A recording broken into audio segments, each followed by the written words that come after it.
ప్రజల ఆశల మీద నీళ్లు చల్లేదిగా ఉంది. ఏ ఒక్క వర్గానికి కూడా ఒక స్పష్టమైన హామీ లేదు.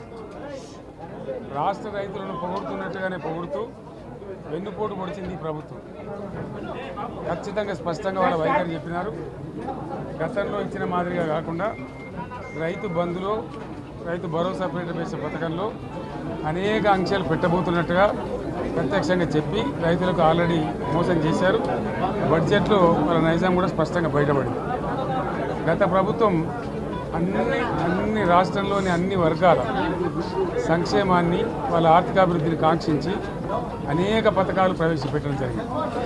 ఒక్క పథకం మీద కూడా ఇప్పుడు స్పష్టత లేదు. ఫర్ ఎగ్జాంపుల్, యాదవుల కోసం ఉన్నటువంటి వాళ్ళ అభివృద్ధి కోసం పెట్టినటువంటి గొర్రెల పెంపకం పథకాన్ని టోటల్గా మూసివేసినట్టుగా మనకు అర్థమవుతా ఉంది.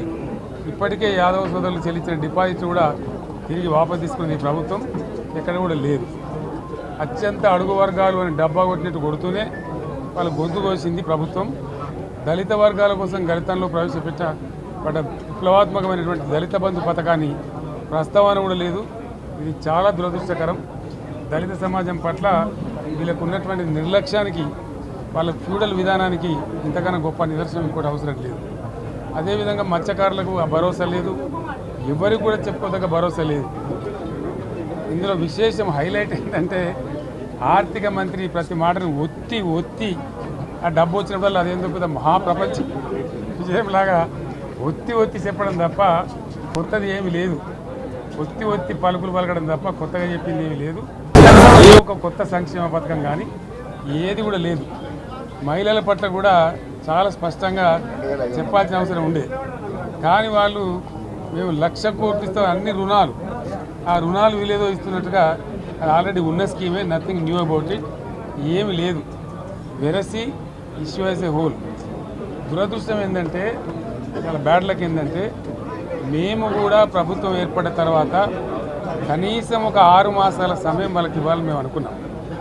నేను కూడా శాసనసభకు పెద్దగా రాలేదు. కానీ ఈరోజు బడ్జెట్ చూస్తే ఏ ఒక్క పాలసీ ఫార్ములేషన్ జరగలేదు.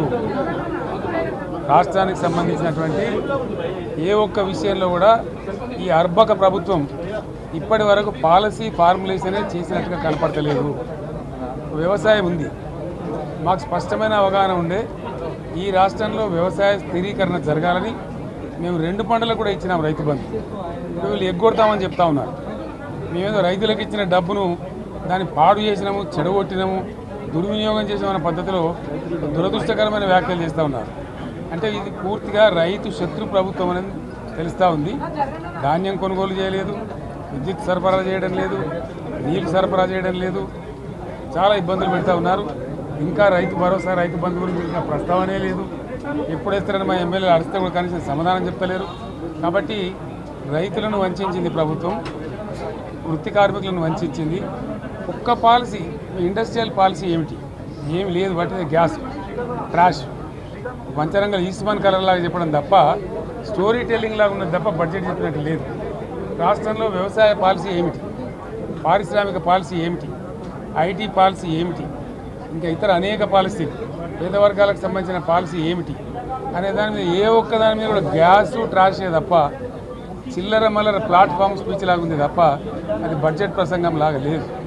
రాజకీయ సభలలో చెప్పినట్టుంది తప్ప ఏ ఒక్క పాలసీని కూడా నిర్దిష్టంగా ఈ పనిని మేము ఎట్లా సాధిస్తాం, మా గోల్స్ ఇవి, మా టార్గెట్స్ ఇవి అనే పద్ధతి కానీ పద్దు కానీ లేదు. ఇది పేదల బడ్జెట్ కాదు, రైతుల బడ్జెట్ కాదు, యువల బడ్జెట్. విశ్లేషణలో మీకు తెలుస్తుంది. భవిష్యత్తులో బ్రహ్మాండంగా మేము దీన్నంతా కూడా చీల్చి చెండాడబోతాం. Thank you.